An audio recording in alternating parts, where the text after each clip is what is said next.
I recently made a game in 24 hours and it was painful but not that painful. So I decided to make my life even harder and bring this journey of self-hatred to a conclusion by asking myself a question. Is it possible to make a game in 1 minute? So the rules are simple. For this challenge, I can use pre-made assets, but they should be made by me. I can take help from the internet, but not copy and paste anything. I have to write every single line of code myself. Only one attempt is allowed. So let's open Godot, 1 minute, and let's begin. Okay, so first add a background so that we can actually see, scale it up properly, and then add a camera. After that, I'm thinking of making a Flappy Bird, so we need a rigid body. So I'll add a rigid body 2D and add a collision, add a collision shape and a sprite 2D. Put our square into the texture and where is it? Yeah, modulate it to black. Now we can fall down.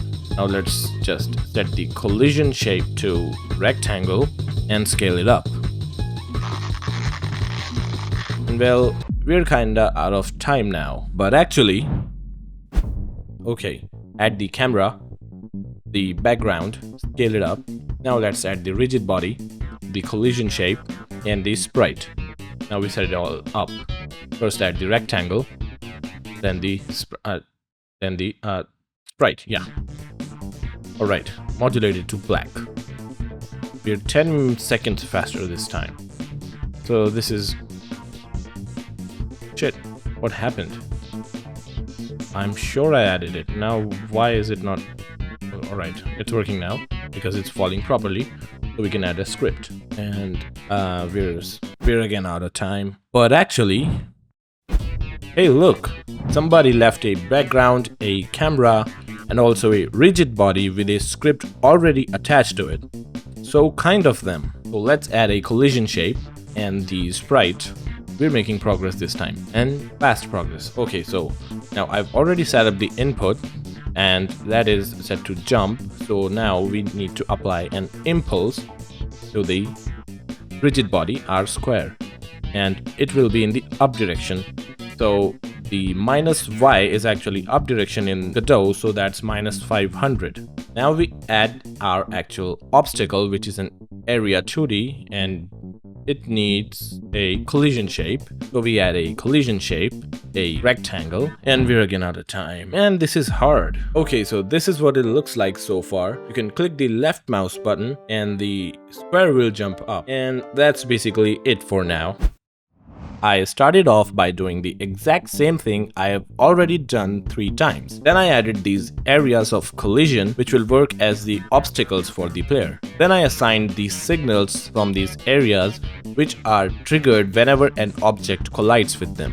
This will help us tell the game that the player has touched the obstacle and they are lost. Then I added another obstacle above the player, and with just 3 minutes left, I thought of adding the sine wave to the obstacles to make them move up and down. Or so I thought, because it started doing some weird shit I can't explain, and I ran out of time while trying to set it up. So it is what it is. But we were able to at least make a proper gameplay loop in 10 minutes.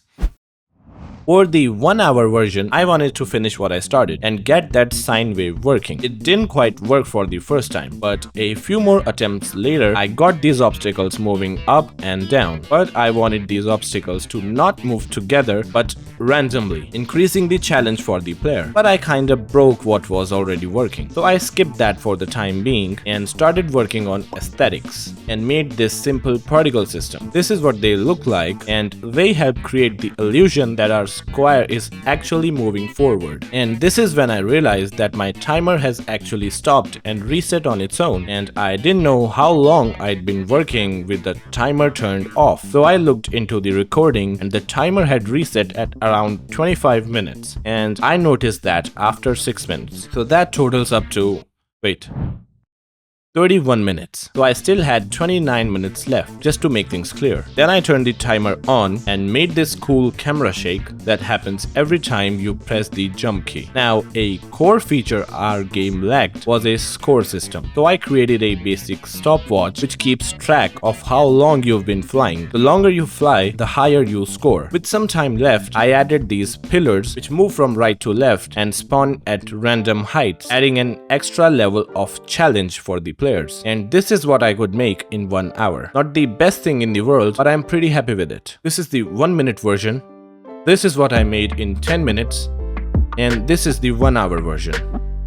Tell me which version impressed you the most, and if none of them did. To be honest, I was just too confident before starting the challenge. I really thought that I could actually make a full game in just 1 minute. But well, I had just one attempt, so you can't blame me actually. Anyway, that's enough of me talking. Hit that like button if you liked the video, and if you didn't, please tell me in the comments what pissed you off. And have a great day.